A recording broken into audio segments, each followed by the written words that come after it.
Selanjutnya kita beri kesempatan kepada Pimret Banjarmasin Pos, Mas Royan Naimi, untuk mewakili dari media. Karena seperti diketahui media itu adalah pilar keempat demokrasi. Tentu media punya peran dalam menyukseskan pemilihan umum. Baik, silahkan Mas Royan Naimi. Terima kasih Mbak Anjar.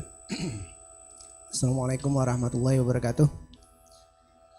Salam sejahtera untuk kita semua.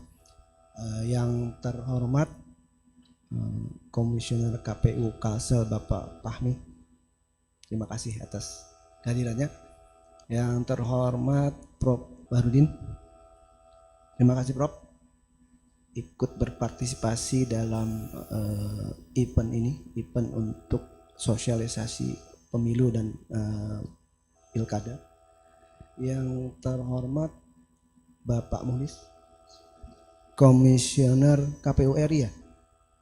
Oh, semoga jadi KPU RI atau Bawaslu RI.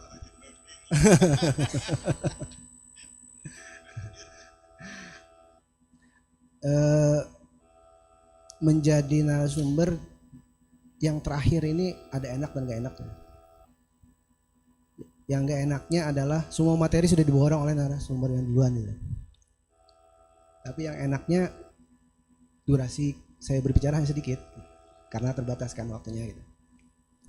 Tapi terlepas dari itu kami sebagai media itu memang mempunyai tanggung jawab moral untuk membantu mencerdaskan bangsa, generasi muda melalui media kami untuk paham mengenai politik maupun pemilu.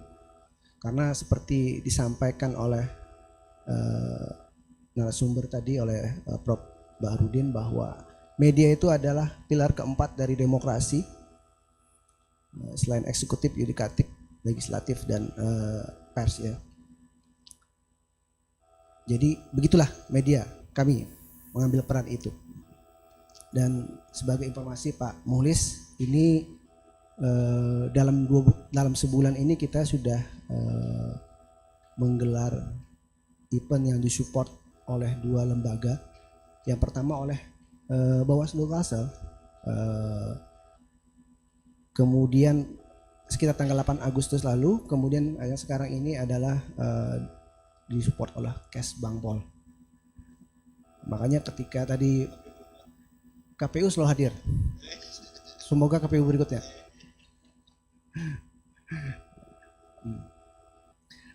Makanya tadi ketika Pak Muhlis bilang kenapa alma mater tidak ada, alma mater ada di kemarin Pak, di pada saat bersama Bawaslu, kebetulan saat itu Pak Ketua Aris Mardiono.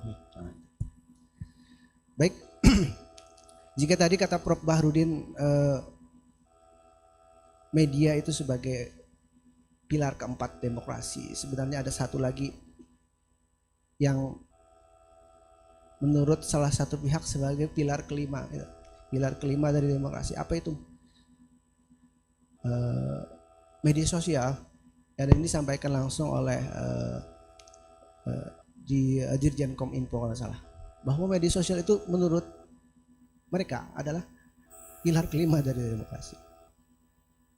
Ya mau tidak mau, karena apa? Karena saat ini kan eranya media sosial ya, era media sosial.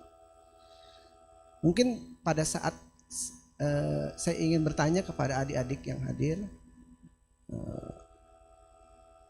kapan terakhir membaca berita koran misalkan? Mungkin tidak ada yang pernah baca saat tadi, ya kan? Kapan terakhir membaca berita online? Mungkin sebulan yang lalu kali ya. Tapi kapan terakhir kali membuka media sosial? Mungkin baru 2 menit lalu, 3 menit lalu gitu. Ya. Karena memang di era sekarang media sosial itu sudah sangat masif penggunaannya, sehingga tak heran kalau memang bisa dibilang media sosial itu bisa berperan sebagai pilar ke-5 dari demokrasi. Nah, kecenderungan penggunaan media sosial terutama di kalangan anak muda itu memang sangat besar, karena di insight kita punya beberapa platform media sosial, ada Facebook, YouTube, Instagram, TikTok.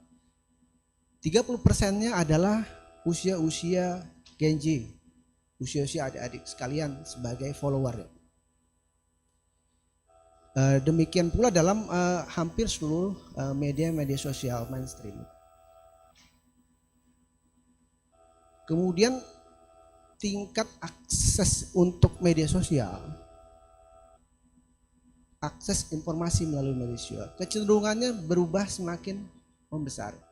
Jadi hasil riset sebuah universitas di Inggris itu yang melakukan riset selama bertahun-tahun untuk penggunaan sosial media sebagai akses informasi, dulu perbandingannya adalah lebih besar pengakses media digital dengan membuka langsung misalkan portal atau website ketimbang media sosial. Sekarang sudah terbalik. Sudah lebih besar persentasenya pengakses informasi melalui media sosial.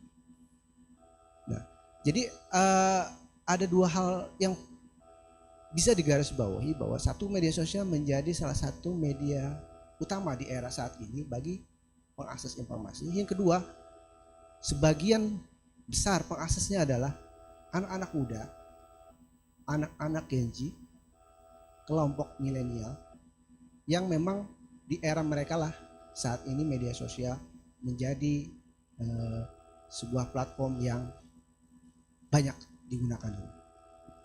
Nah, ini bisa menjadi sebuah hal yang positif maupun yang negatif. Yang positif adalah ini menjadi potensi bagi partai politik, bagi tokoh politik, bagi calon anggota legislatif untuk mengkampanyekan dirinya melalui media sosial. Karena apa? Karena pemilih pemula begitu banyak yang mengakses. Namun yang negatifnya adalah di media sosial pula informasi-informasi itu tidak bisa tersaring dengan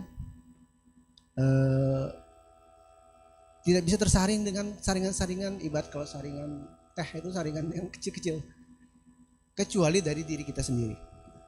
Karena informasinya ada yang sifatnya informasi baik, ada yang sifatnya informasi negatif. Dan apabila kita tidak hati-hati maka akan mudah terpapar hal yang negatif. Sebagai informasi buat adik-adik juga bahwa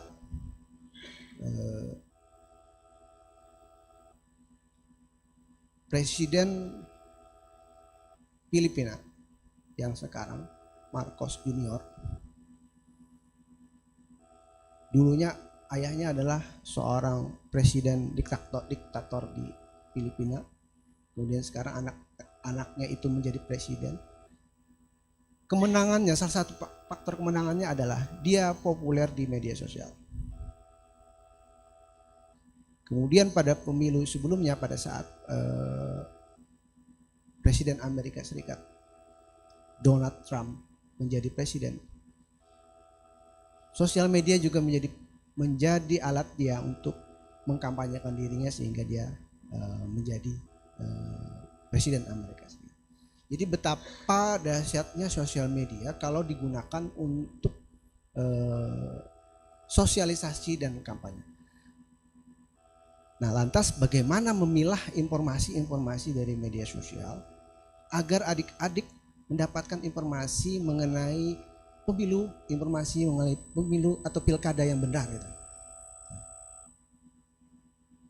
Yang pertama adalah akseslah informasi dari sosial media yang dikelola oleh akun-akun yang terpercaya.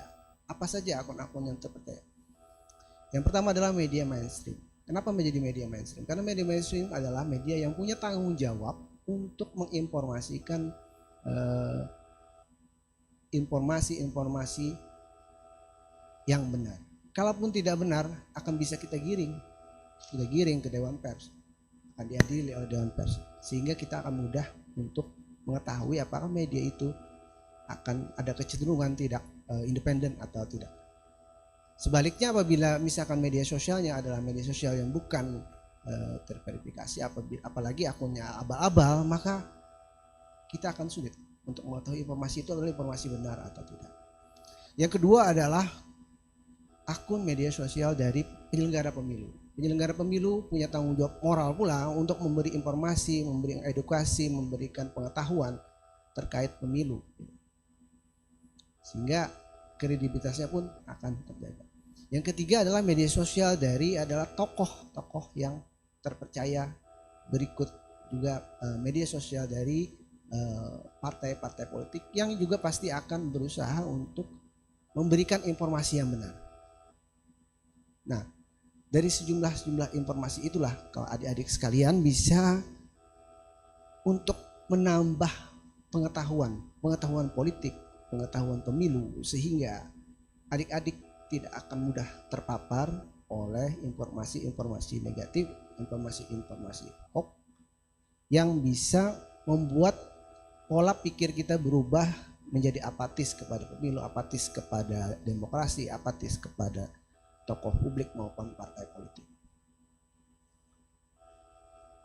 Kemudian ada lagi yang menurut saya perlu digarisbawahi dan harus dilakukan oleh adik-adik adalah jangan mudah percaya pada satu informasi apapun sebelum melakukan cross check. Artinya begini, informasi yang adik-adik dapat, apakah sumbernya, dari manapun sumbernya, cobalah lakukan cross check.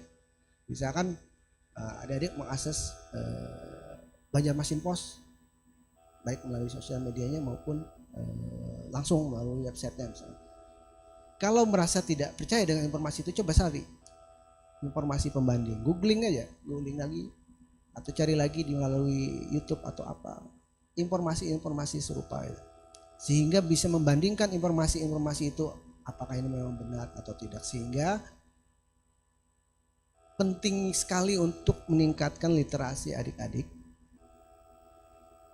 Penting sekali untuk meningkatkan kemampuan adik-adik untuk mendapatkan informasi yang benar itu dengan tidak hanya berhenti pada satu informasi. Karena di era sekarang ini informasinya begitu banyak, begitu bertebaran di media sosial yang jika kita tidak teliti, kita tidak hati-hati, maka informasi-informasi itu akan menjadi informasi-informasi negatif yang bisa merusak pola pikir kita, merusak cara kita untuk berpikir dan sebagainya, sehingga akan berdampak pula nanti pada mungkin pilihan kita, mungkin pada saat menentukan arah dari pilihan kita di bilik suara nanti. Dan seperti kata Pak Fahmi tadi, kita memang sedang di era 4.0, kemudian bonus demografi, maka masa depan Indonesia sekarang itu ada di tangan adik-adik sekalian. Karena di 2045 nanti adik-adik sekalian inilah yang jadi pemimpin negeri ini. Maka apabila adik-adik salah memilih, salah menentukan siapa yang akan didukung di 2024 ini, mungkin langkah adik-adik di 2045 akan terhambat atau mungkin akan berbeda. Maka itu pilihlah yang benar, pilihlah sesuai hati nurani. Jangan mudah terpapar informasi-informasi yang tidak benar, dan tetap percaya bahwa demokrasi adalah jalan yang terbaik bagi negeri ini untuk mencari pemimpin yang bisa diandalkan dan bertanggung jawab.